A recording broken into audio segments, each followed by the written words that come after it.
Usually that doesn't happen on the first try. Oh, what's funny is yesterday we had on somebody that was talking about The Matrix, and when Gary logged in, his screen was glitching and he couldn't talk, but he could hear us as if he was in The Matrix. Nice. It's perfect, man.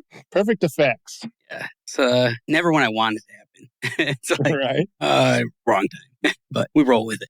I'm good if you guys are. Yep. Yeah. Ready to rock and roll whenever you are, man. All right. Well, welcome everybody to the Tragedy Academy. Today we have Brandon Puffer and Jay, the host. He's letting me take the lead today, so this might be cool. Might be a disaster. We will see. But Brandon, thanks for joining us today. How you doing? Hey, Gary, doing great. Jay, thank you guys for having me. I'm going to go with it's going to be great, man. Excellent. I agree. Everything's working good. No Matrix. I haven't been electrocuted yet, so we're doing good. These are all wins. We'll start off by where in the world are you? It's a little connection issue, which usually means you're somewhere cool. So where are you at now?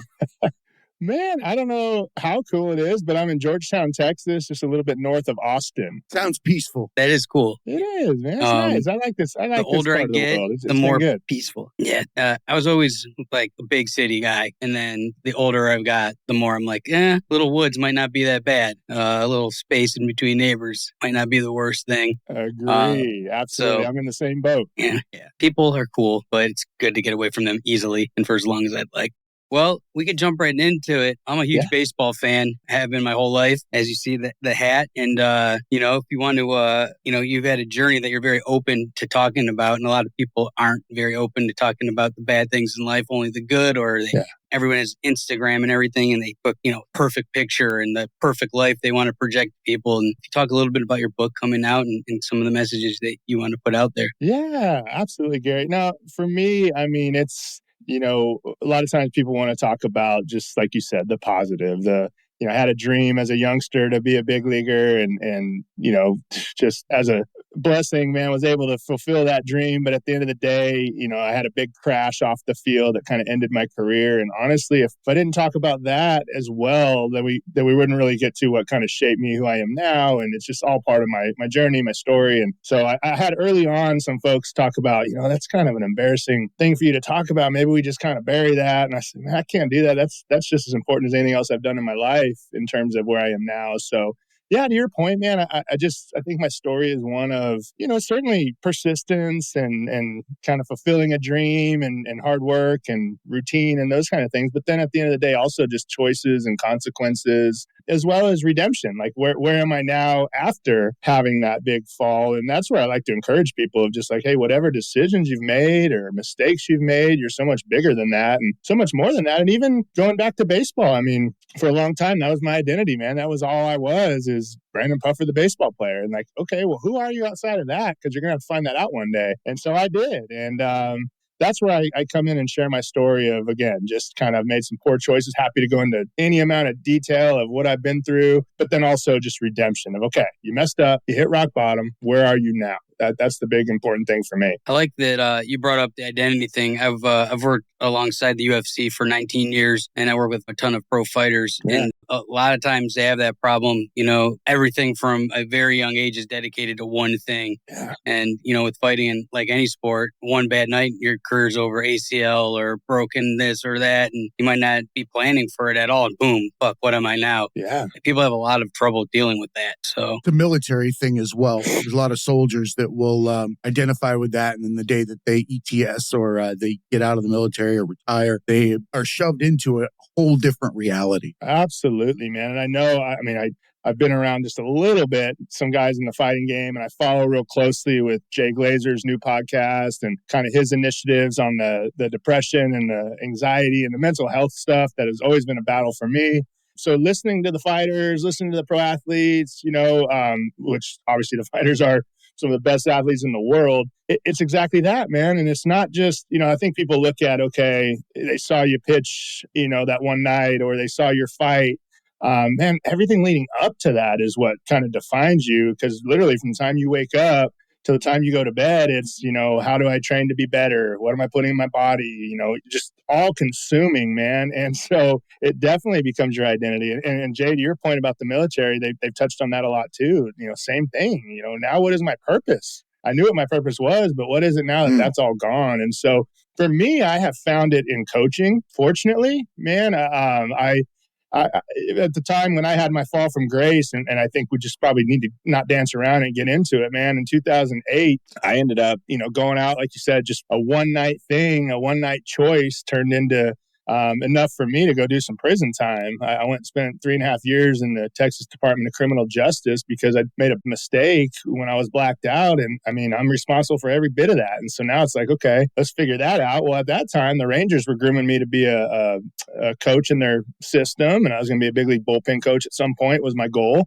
And I believe I could have attained that. And then now it's like, well, hey, we got to start all over and figure out, maybe baseball's not even in the cards anymore. I don't know. And so when I had that 3.5 years of kind of real self, reflection and plenty of time on my hands, to say the least, it was like, okay, where have I gone wrong? How did I end up here? Where do we need to shift some perspectives and focus here? And what it came down to for me was what we just talked about, like getting outside myself, realizing it's not all about me. How can I kind of give back a little bit, serve others? And again, when I was focused on my career or training for it or whatever it was pretty self-centered. And I think it has to be to some extent. I think some guys, maybe do a better job of balancing that. I wasn't very good at it because I'm a real hyper-focused, all-in, black and white guy. So I wasn't good about that, man. And so I did. I was like, okay, well, let's see moving forward, what's in store for me, maybe how I can use that platform. And for me, it came down to coaching youth. And I have a youth and high school nonprofit program here in Texas that I get to coach kids up, advocate for them, going to colleges. And I'm like, dude, I got so much more out of that than I ever did out of just me. You know what I mean? So finding that has been really huge. And I think, a lot of athletes and a lot of folks who have been in, and that is going back and going, okay, who am I equipped to help? Well, okay, baseball's a thing for me, and mental health and making poor choices and all those things. So I'm equipped to help those guys. And there's plenty of them, in my little sphere here. And so that's what I found, man, is finding that identity in helping others based on what I've been through, good and bad. Yeah, guys get excited about talking about big league stories and stuff, and that's cool. I love that, man. I'm proud of that. I'm happy to share. But then too, like, okay, that happened. But also, I walked through some pretty hard things because of the choices I made. Let's see how we can help, you avoid those same decisions. Yeah, I think you have to have a very singular focus to get to the level of, any sport like that. You can't really have time for other people. I don't think, to become a major league baseball player or a professional fighter. I mean, it's 12, 14, 16 hours a day, watching everything you eat, watching your sleep, missing birthdays, Christmas, whatever the case may be. There's, I don't know any fighters or any athletes that have done all that other stuff and still made it to the top. Like it has to be 90% of your time. So it's the only way to do it. And I think you lose those other things. And even in my business and following these athletes, it's the same thing. They're out doing shit. I'm out doing shit. So it's, it's hard to find that work-life balance. And, I don't think we'll ever, as Americans, we're workers. We want to work, want to outwork everybody. That's our thing. Like, so I don't think it'll ever change, but I think that's a big thing people need to do is work on that balance and work on getting what they need for themselves, but also like not neglecting others. I don't know if it's going to ever happen. No, 100%, man. I agree, Gary. And it's just, it does take that, unfortunately, right? And I think also the mentality of once you get across those white lines, in my case, or in that octagon in their case, your mindset is there's no way that you can beat me. No chance. I'm better than you. I mean, you have to think this way, right? We're trained to think this way. And then the problem is, or for me, and again, some guys were better at balancing this, is when you get outside of those white lines or that octagon, that mentality doesn't just go away. You're like, man, I'm 10 foot tall, I'm bulletproof, I'm unbeatable, I'm going to succeed, whatever, all these great positive self-talk mantras that we're pouring into ourselves. And then you get off the field or out of the octagon and you're in, real life, quote unquote. And that mentality doesn't always fly. Like you've got to be, in a place where you can look to serve others, and your choices and your things you do, your decisions you make don't just affect you, man. They affect your family and your loved ones. And unfortunately, I had to walk through all that. But it's like, I never thought of any of that. And you know what? Honestly, at some point, it's like, yeah, the career is going to end. We know that, right? I got to play 15 years. What a huge blessing, man. But it ended. And you're going to have your last fight. And those things are going to happen. You're going to retire from the military. It's just life. And then it's like, we don't set ourselves up to really look at and think about what's next. And the cool part is once you tap into it, it's like, okay, we can can use that mentality and all those things to help others, but we've got to be willing to get outside of ourselves and go, okay, man, this is no longer about me. This is about the people that are put in my life for a reason, and how am I going to help them based on what I've been through. That's what I've noticed. And for me, again, struggling with mental health every day is a battle. It's like the days where I get up and look to help other people, or even I didn't even look for it. It just comes in my path and I get to encourage someone or something happens. I'm like, dude, that's when I'm feeling really good. It's the days when I'm like, me, and how do I achieve? And that's when I'm like, I'm wound tight. My mind starts acting crazy again. And I do know now, I'm 47 now. It took me forever to learn this, but like, I'm always just one choice or decision away from crashing. And I'm also always just like one choice or chance meeting or whatever away from like really having some cool things kick off. So just kind of being mindful of that and looking at trying to position myself more in the things that are fulfilling to me. And again, I keep repeating this, but it's usually when my eyes are on other people trying to help lift them up when I find myself being raised up as well. Yeah, I think that's an addiction to go after. It is addicting, like in a way, helping people and seeing them succeed. And it's I think when people start to volunteer and start to do those types of things, it usually snowballs into a lot more. For sure, yeah, man, absolutely. And that's why I know I already alluded to the Jay Glazer's new initiative and podcast and all that. But it's like it's so cool, man, because to see folks that are tough and big and strong and have done some elite things, going, look, man, I'm messed up.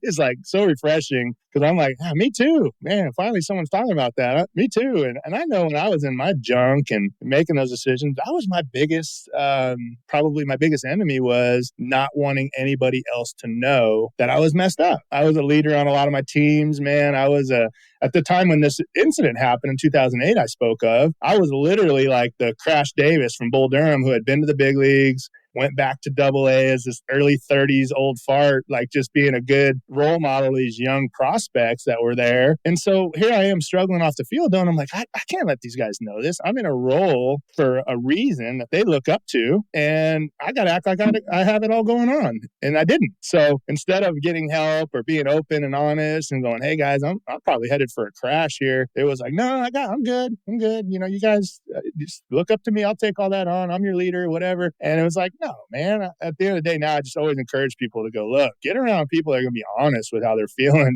And I try to be one of them. Like, man, I might have some good stuff going on right now. But again, like I said, I'm always just one bad day away from, poor choices and, still thinking crappy thoughts or whatever the case may be. Everyone thinks of me as super positive and encouraging, and shoot, my Twitter's Coach Puff Positive. And I'm like, many times I don't want to be positive and I don't want to be encouraging, but that's why I lean into all that, because I know how important it is and how much I need it. But then being able to admit, like, yeah, if you think I'm perfect and got it going on, then you're sadly mistaken, man. I try to be real forthright about that. I tell you, the way that you explained that getting outside of yourself, or, what it's like for people to think that you're one person, but they don't see you crying or struggling inside. Yeah. I usually use an analogy. It's like an old Western set.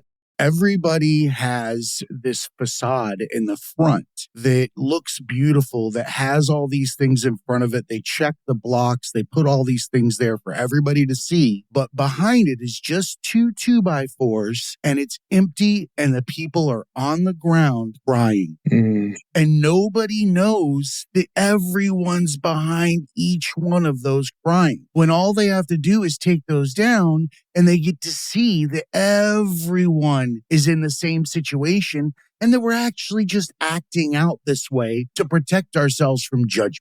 That's it. Yeah. Simple as that. Man, that's good, Jay. That's huge. I never really thought about it quite like that. And even just hearing you say that is, again, just a reminder, like, dude, if you're feeling this way, you're not alone. This is the vast majority of us, right? To different levels, but yeah, it's okay, man. We're messed up. And like, faith is really important to me, right? And I'm a leader in FCA and some faith aspects, and guys will go, well, part of the thing that just, it's just everyone's so hypocritical. And I'm like, dude, yeah, me first. Like, if you're looking at me to be perfect in my faith, like, if you're going to, then sorry, dude, because we're people and we're going to let you down, man. But without my faith, you should see what a mess I am. like without it. So yeah, I mean, just knowing, like, hey, man, if we're counting on people to set that standard, and we should, man, by all means, I should try to walk that out and be a good example of that.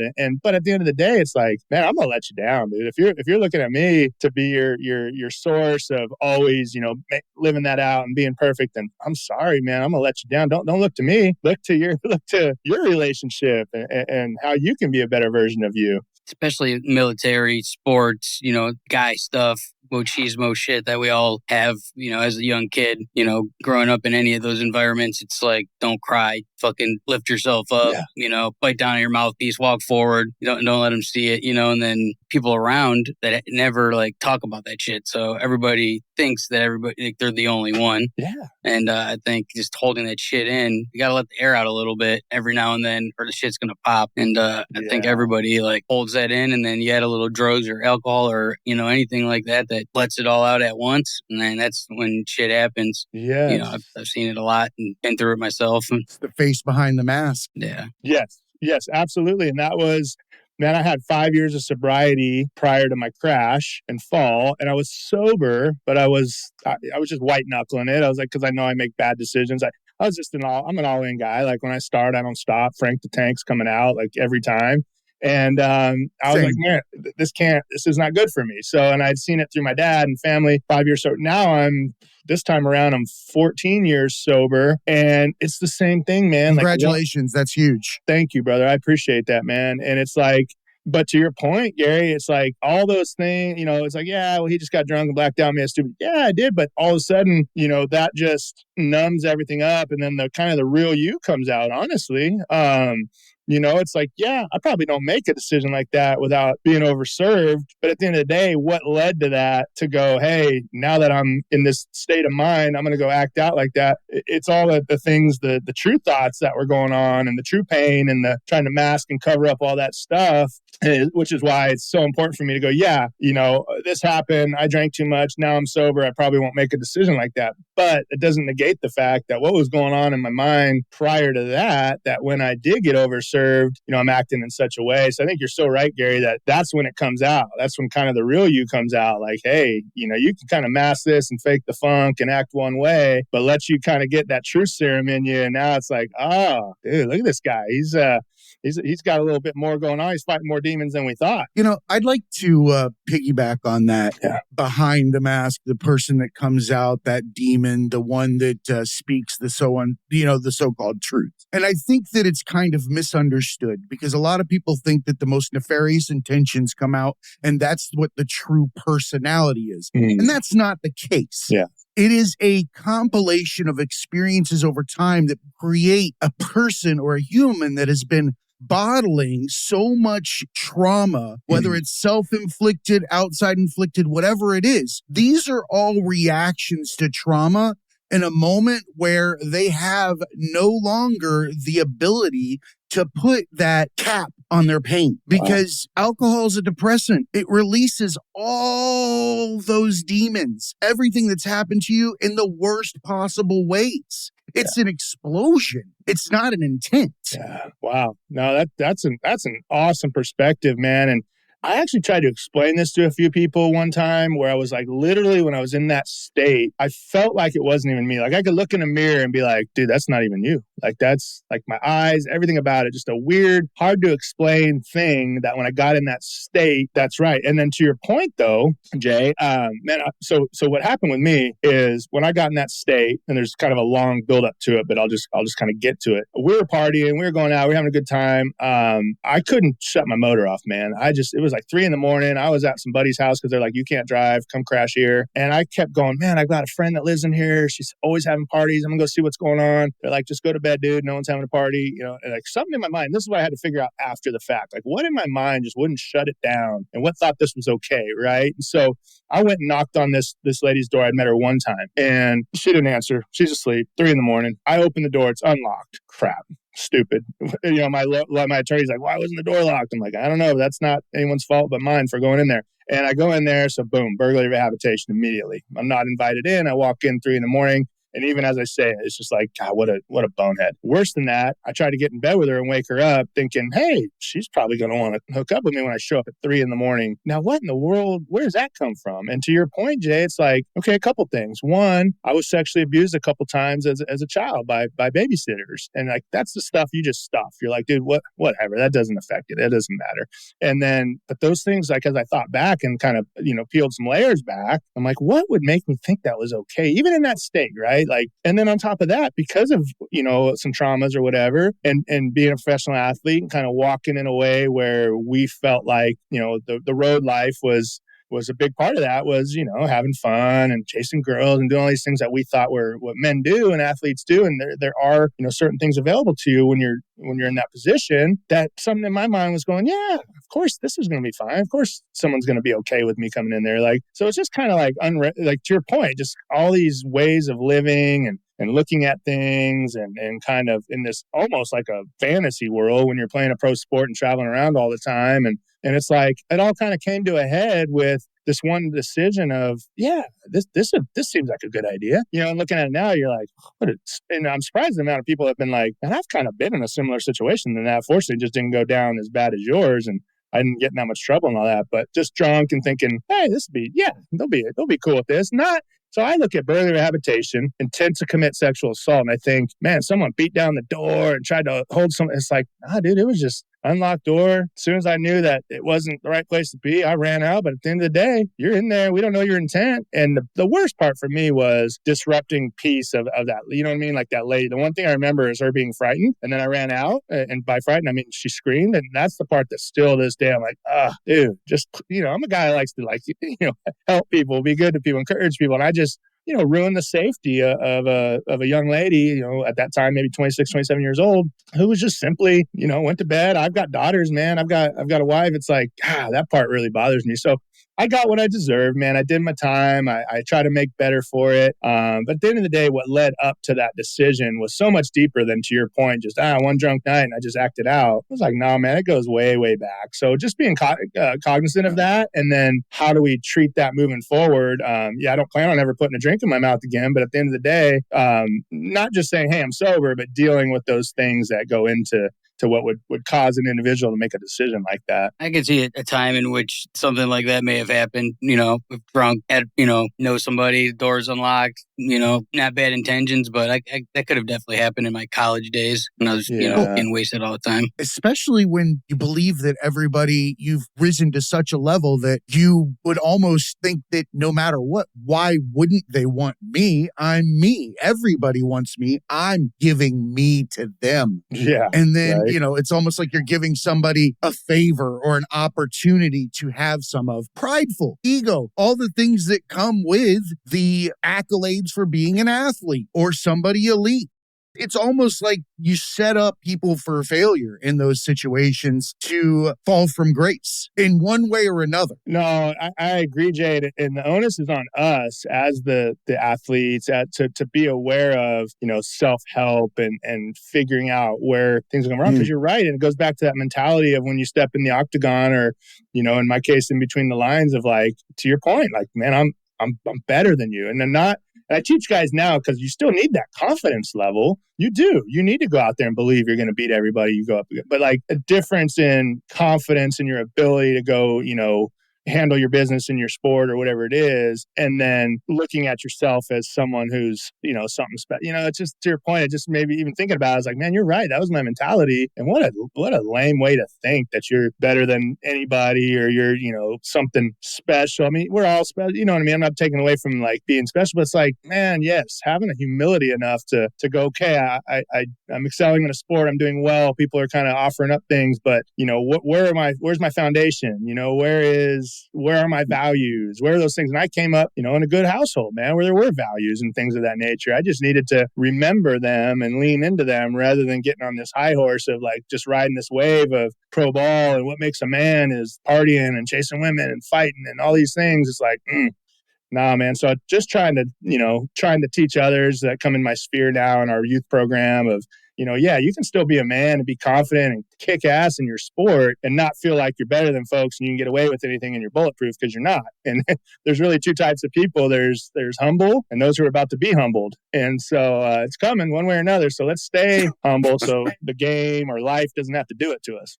I like that. It's very true. Yeah. Something will humble everybody eventually. Absolutely. Yeah, that makes a lot of sense. But I've seen it with a lot of athletes, people constantly telling them how great they are and putting them on a pedestal. And a lot of times they're young and they haven't had much life experience besides a sport at, lower level, mid-level, high level. And it's just sport. And then they're achieving these things and money and girls and cars and all this shit that people, think that they want. Yeah. All of a sudden it's in abundance, and especially major league sports, it's no one's going to tell you no most of the time. Right. And then it just, whether you want to be like that or not, you just get used to it. I'm sure I have a lot of friends that are athletes that are the best people, but you see them getting success, and then it's subconsciously even they start expecting things, and there's always like one incident or something that'll knock them back down, and they'll be like, fuck, Yeah. And unfortunately, that sounds excessive to all that prison time, too. Though, I think like that's a little rough how long they put people in jail and prison in this country for making mistakes. Where Yeah. I don't know obviously all the details to talk on it, but that seems like a lot of time. Yeah, man. Honestly, Gary, it is, and I had people, including like people in the legal system and friends of mine that are I've got judge friend, whatever, just being like, oh, that you've never been in trouble, you shouldn't have got that. Da, da, da, da. And at the end of the day, man, I was just like, you know what? It took what it took for me. And your point just a second ago of, life knocking you down a little bit. It's not like the first time I'd ever had a wake up call of, hey, man, you probably need to slow it down a little bit. I had several times, in high school, I was suspended from baseball for a year for drinking at a dance, right? It's like, seems harm, like, okay, you're in high school, you made a stupid choice, whatever. But for a kid who wants to be a professional baseball player, losing your junior year of baseball because of a stupid decision at a dance should have been a wake-up call. Like, hey, dude, if this is what you really want, then you need to start making decisions off the field that line up with what you're saying you really want. And then there was more. There was a little hell of a warning sign. Yeah, that's what I mean. A little warning sign. Yeah. And that's what I was going to say to Gary's point. Like, folks, and this is what I say to my youth kids now, it's like, pay attention to those little warning signs. And then it doesn't have to be what it was for me. Like, eventually the pain's going to have to be enough where you're going to listen. And for me, that was that. Like, I always reference the story of Jonah in the Bible. I'm like, apparently, he was a knucklehead. He needed 3 days in the belly of a fish or a whale. I'm like, God was like, dude, you need 3.5 years. You're a bigger knucklehead. 3 days are going to cut it for you. So it took what it took for me, man. And I didn't allow myself to get into the mindset of woe is me. I shouldn't be in here. I don't belong here. It was like, okay, once it happened, I got my sentence. It was like, all right, here we go. I'll surrender, whatever we need to do. And I was able to walk it out in there with a good attitude and hopefully encourage other folks. I made some relationships in there that I would have never made or even cared to make when I was in my, kind of worried about my career. It gave me a heart for people. And I'll tell you, man, I met some men in there. Honestly, before that happened to me, I just thought, yeah, prison, whatever. It's just bad people. They belong there. And then I was able to walk it out, and it's going on right now. I always think about this when I talk about this. It's like right now, there's some really good men and women sitting in there that are good people that just made a bad choice, and they have good families and intelligent, talented, gifted. And a lot of them aren't getting out, man. They don't have an opportunity to get out and make it better. So it did. It gave me a perspective I would have never had. In the book, I talk about a few different instances of being, in a cell on lockdown for 23 hours, 10 days with like a triple murderer who was serving 3 life sentences, who was about to commit suicide the night before I came in. And just by talking and reading a little bit in my word and sharing here and there, encouraged him, and he shared that with me, and I was like, wow. Right before we left to, we were going our separate ways after the 9 days, I was being moved in transit. He said, hey man, he goes, I just want to tell you that the night before you came in here, I was hanging my bed sheets up because I was hopeless, and I got some hope, and I was like, ew, where would I ever get an opportunity like that to have a relationship with that or encourage somebody that's on basically death row. And it was just like little things. That's just one example, but there were several where I was encouraged from men in there and their attitudes and how they kind of handled doing their time. So anywhere you go, you can choose who you want to get around. There's plenty of ways to get in there and go another direction for sure. But it was like, no, I'm going to seek out and look for the ones who are trying to make themselves better. When am I ever going to have this much time to read, to go to classes, to better myself? And so that's what I took it as, man. It was just like a 3.5-year timeout where I need to improve myself for what's coming next. And unfortunately, I was able to do that. That's rough. It's a rough go of it, but finding the positives and coming out better, it's not common, I don't think, in the American criminal justice system. Like, reform's not really normally their goal. It's, repeat business. So it is good that you recognize that. Yeah, especially for profit. Yeah. Now, you have to be very, very intentional to reform. It's definitely set up to go the other direction. And I was told that before I ever went down there, like, you're going to have to do this, and you're going to have to join this. And I'm like, no, I'm not doing any of that.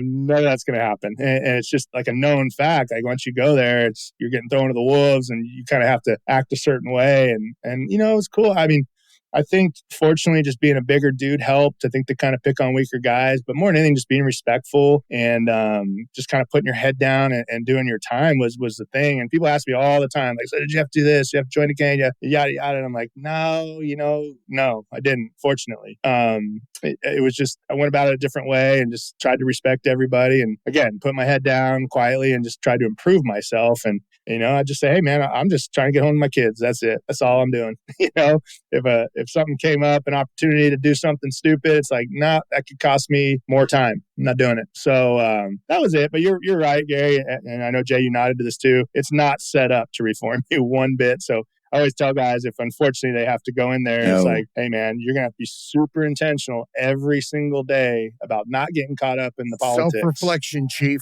Yes, 100%, man. Gary, do you need to drop? You said you had a hard stop. Yeah, I do. I got a president of the United States, of the UFC, calling me. Okay, yeah. You go ahead. Hey, tell him I said what's up, man. Yeah, I will for sure. If you ever want to come out for a fight, let me know. Especially in Vegas. We're in Texas a lot too. I think we might have Austin coming up. So, sorry, I got to cut it short. But I'm gonna get both your numbers at the end. And my son is a diehard dude, like diehard. So anyway, yes, I'll take you up on bringing my boy out one time. Yeah, hit me up either way. And I got a bunch of merch and shit all the time. Or if he's got a favorite fighter, I probably know him. So these guys are always like really cool about reaching out to kids and stuff like that. So man, that's awesome. Yeah, we'll be in touch. Kelvin for Gastelum sure. Spoke to my nephew a little while back. It was super exciting for him. That's awesome. They're really cool. There's a dude at my gym I see every day, had no idea who he was. And I actually was telling the owner, I'm like, that dude is jacked. Like, that dude's cut. He's like, you know who that is? I go, no. He's like, and I think I already forgot the first name. I think it's Sage Northcutt. Northcutt? Oh, yeah. He looks like a G.I. Joe. Yeah, exactly. Like action figure. Dude, every morning I'm seeing this dude, and then he tells me that, and I'm like, no way, that's legit. Yeah, dude is ripped. And then I went back to, sorry, I know you gotta go, Gary. I went back to, man, that just looks like a guy that back in my knucklehead days at the bar, if he popped off, I'd pop off to him and I would just be dead. Like, what's going on here? You don't know if you had not a good reason to be jacked. humble, Like right? some of the guys that are, I see it all the time. It's always the guy, like some of the guys look like regular guys. Like they don't even look like him. And they're not really super muscular or anything. And usually the jiu-jitsu guys will twist you up and make you cry in the middle of the bar. Yeah. That's dude, at least the equalizer. Watch out for the ears. That's what I'm saying. I was just Look going for to say, the ears. I said, at least if they got the cauliflower ear, I know better. I'm like, dude, I don't care if you're 5'2", 100 pounds. I see the ear, I'm out. You got it. Yeah, I checked the ear first. Me too, bro. Oh, Me shit. too. Nope, not doing that. But all right. It was great meeting you. I'll talk to you too, soon. Gary. Thanks, brother. Jay. Have a great one. We'll see you guys. All right, you too. All right, Gary, catch up later. All right. Well, it's you and me. So here comes the real question. No, I'm kidding. Yeah.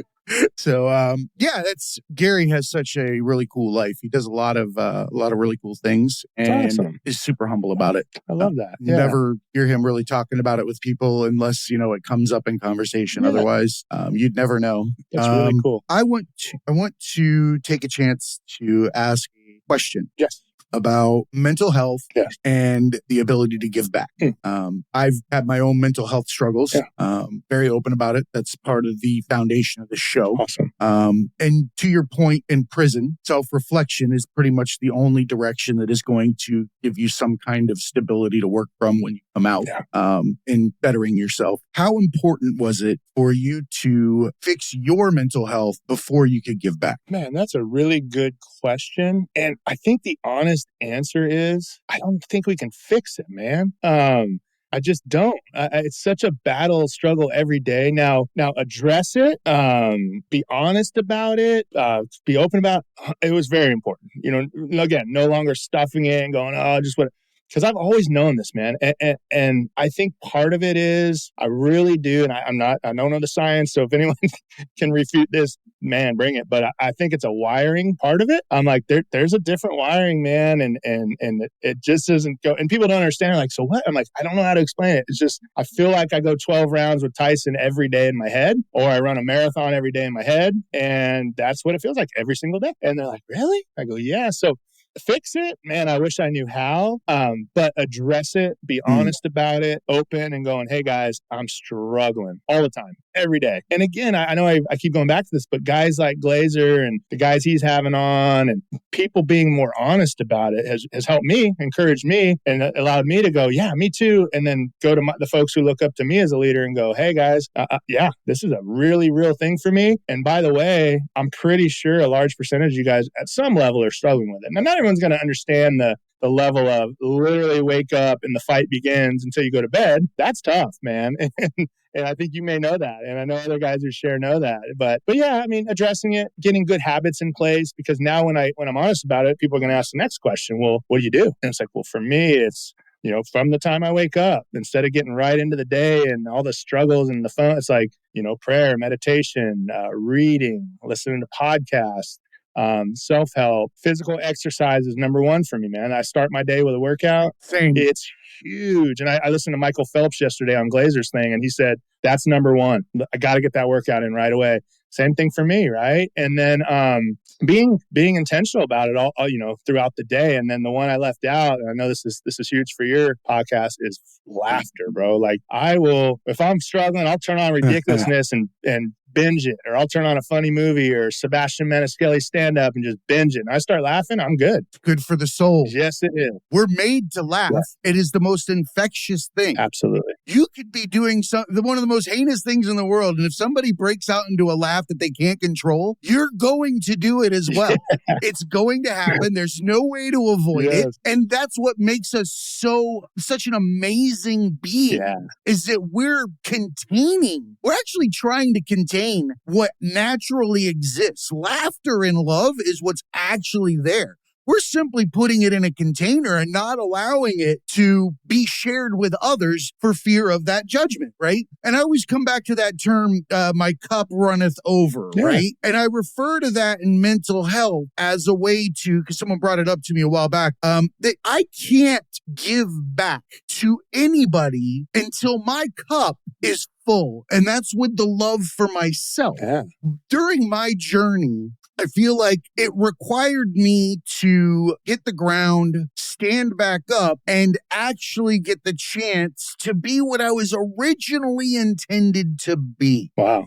What was a representation of whatever or whomever made it. And then in that moment, I got to shed a lot of those self-loathing things that are attached to the decisions that I've made in life, not reconciling them with the world, but with myself, and giving myself a chance to be a vessel or a beacon to show other people that it's always now. There's a reason why I say that all the time, because you've never been to tomorrow and you've never been to yesterday. Yeah. It is always now. Yeah. We use those words close, but you've never been somewhere and said, hey, it's yesterday, because it's not. Yeah. And I'm not a religious man, right? But I am of the mindset that all religions are fairly close to the correct understanding of our reality. And for me, one of the ways that I've reconciled this is with the forgiveness of sins piece, right? And the reason why I think that's something that's so important to pay attention to is because it's always now. Yeah. Meaning you can always be a different human. Yes. From any given moment, the fraction of a second, you can be Jekyll or Hyde. Yeah. And I think one of the reasons the imprisonment of so many people happen is because we need to put as much as we can in there for when we make the choice that they did. Yeah. Right? Because we share all the same thoughts. Yeah. You can't judge somebody unless you've thought it yourself. Right. That's huge, man. No, that's a great perspective. Give no benchmark. That's a great perspective, man. And I agree. And I mean, I just don't feel like, regardless of, your faith or your views or whatever, it's like, if I woke up today, I get that next breath, there's something I'm supposed to be doing productive, man. I just need to figure it out. Like, I'm here for a reason. Again, regardless, so respectful of everyone's viewpoint, faith, whatever. It's just like, there's a reason, man. Like, I'm not just here to go through the motions today. And I love religion. Yeah. I think that it's a moral compass when it's used correctly and when it follows the tenets of its original intent. Yes. I love that. Yes. Take it down to the core values, strip it of the ignorance and, the things that have been changed over time, and just say, look, it says be cool and treat each other with kindness. Yeah. Pretty fucking simple. Like the whole do unto others thing, it's simply this. I've kind of recognized at some point that when you walk up to people with a smile every time you see them, or you always give them a high five, or you've always been that person when they meet you, every time they come back, they're happy to see you. Yeah, for sure. And you know why? Because you treated them how you want to be treated when you greet someone. Absolutely. Every time you show somebody love, they're not going to push it away unless they have their own demon that's preventing it. Yeah, no, absolutely, man. A simple smile, encouraging word, a message. It's like, dude, you could flip someone's day upside down, man. And the extreme, I do it every day. Yeah, the extreme was the story I shared about Bone being in the prison cell with him. Like, I had no idea what he was going through, man. No idea. And I mean, in the beginning, for sure, and not any idea that he's, he was hopeless. And why would I not in my life? I'm going to be in here forever. And it wasn't like, hey, I'm going to come in and save this dude. And it was just like, just be cool. Just treat people like regardless, man. Like treat them nice.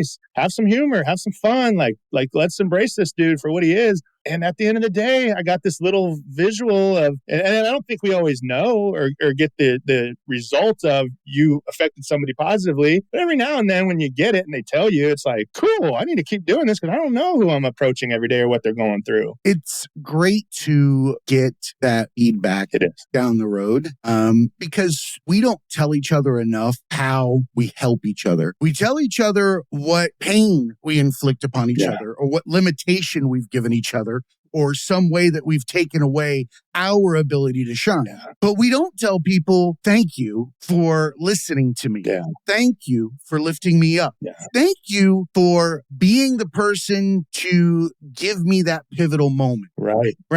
Gary has one of the coolest philosophies, and I fucking love it. And I will use it for the rest of my life. And it's hype your friends. Nice. We have no excuse but not to tell everyone around us that their limitations are limitless. Heck yeah. There's nothing you can't do because once you hit that ground, you're growing uninhibited. Yeah. Especially for those people that have crashed. Yeah. Look, you got a reset button. Yes. Your reset button is yours and yours alone. That's huge. But with it comes the ability to not take somebody else's judgment as your own. That's huge, brother. Don't make that your reality. When you don't let somebody else's judgment be your reality. That's huge, Jay. I love that, man. You just spurred something in me, so I'm going to piggyback it. And you said reset button, right? So, okay, we talked about it, man. Pitching the big leagues, got a World Series ring with the Red Sox. I don't even have it anymore, and I'm happy to go into that. I mean, all these things that were like, dude, that doesn't need to be discussed. Okay. But anyway, I'm just telling you, like, okay, this and that, and no peace, no choice. Like, man, all this isn't it, I guess. Like, what is it? And then when I got released from prison in 2012, I believe, I walked out with this thing. I don't know how well you can see it, but it's like an onion sack. It looks like an onion bag. That's exactly onion potato sack. I walked out. That's old school too. Old school, brother. Not even a good one. That's all I walked out with. I had that, my Bible, and some hygiene, and started over from scratch. I kid you not, man. Like everything I had went to legal fees or my responsibilities while I was gone all that time. And I walked out and I was just like, you know what? Start over. And dude, I think some of the keys were, because I like to share this, were humility. Like I started out with a very humble job. I was a maintenance guy at a stadium where I formerly pitched, and guys were like, dude, you used to pitch out there. I'm like, pressure washing, painting, staining, having fun.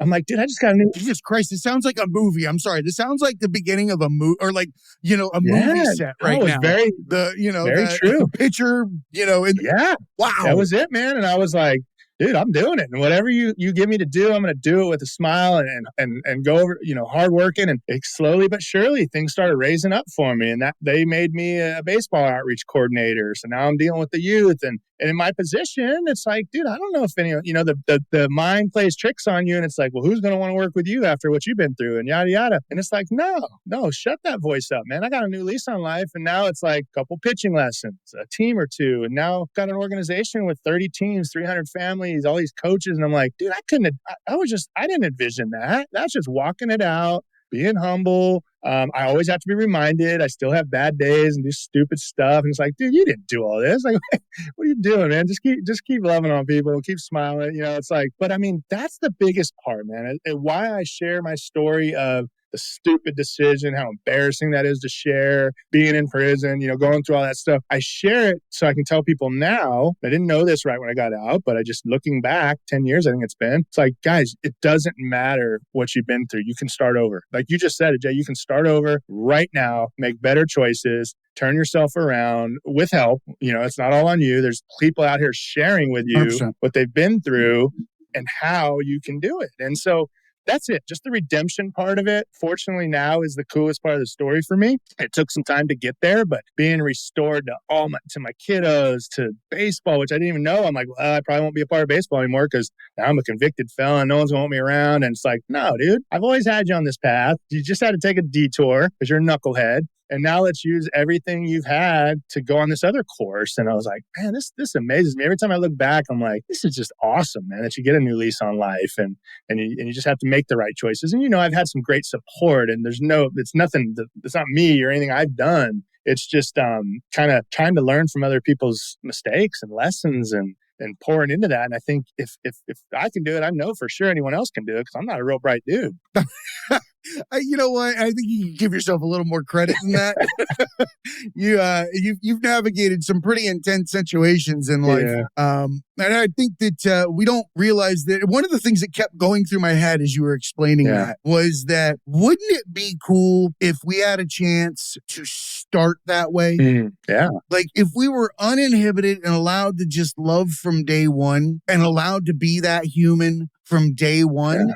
That's why we have to remember that we're creating the reality for each generation to come. Yes. We're foundationally changing their transition between that imaginary consciousness to reality. We all don't know when it happened, but it's gonna happen. Yeah. It's a transition that's there, whether it's a slap or a walk across the street with an old lady. One or the other, it's gonna happen. Yeah. And I think that defines a lot of the things that happen when you hit the ground running. Yeah. Because your fears and instincts are shaped around what hurt you early on. Yes. And you will do anything in your power to get by, to get away from, to stave off. If it's bullying, you'll try to come up with ways to not be bullied. What is the attribute I need to hide, or what is the attribute that I need to bring some kind of attention to cover up the other? What is it that is on my mask? Everybody wears a mask. Yes. That's why it's on the logo.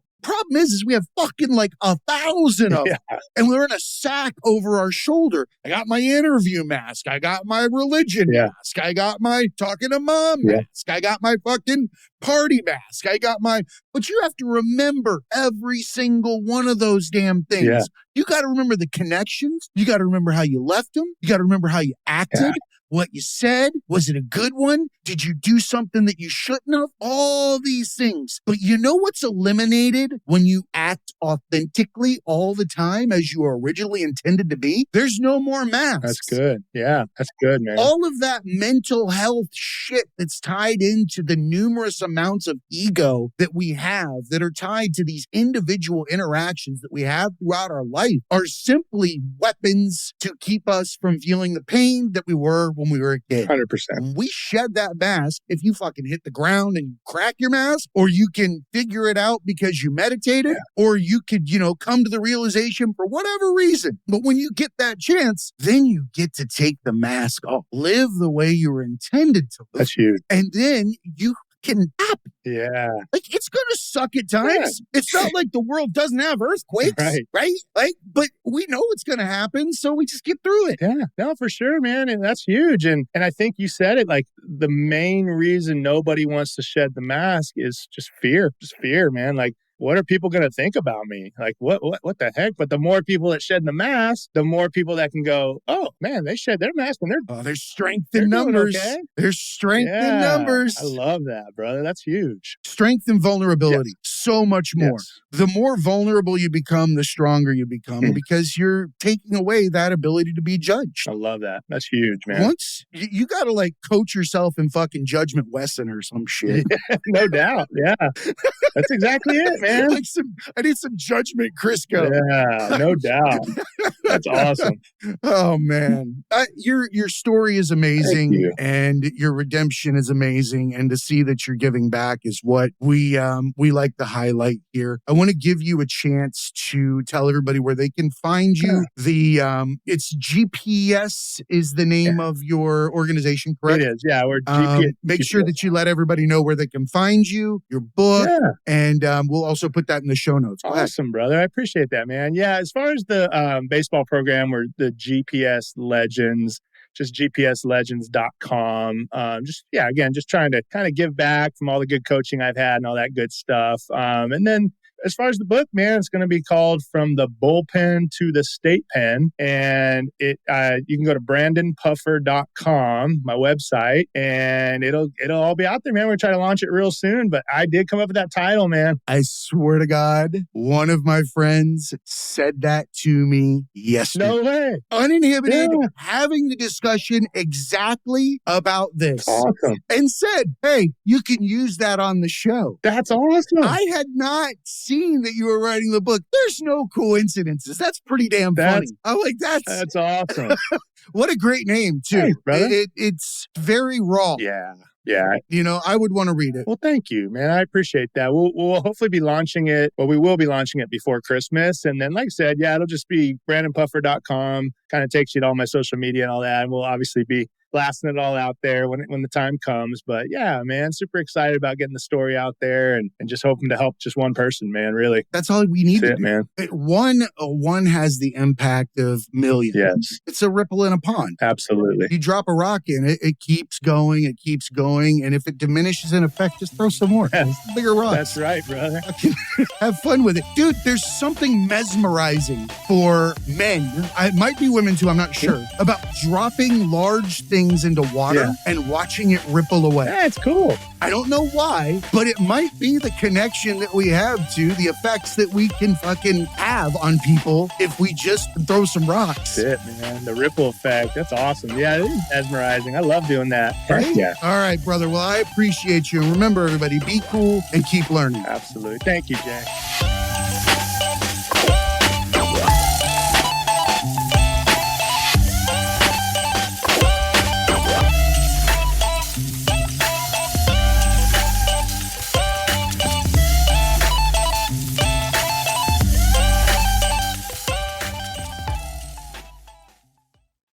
What's up, academics?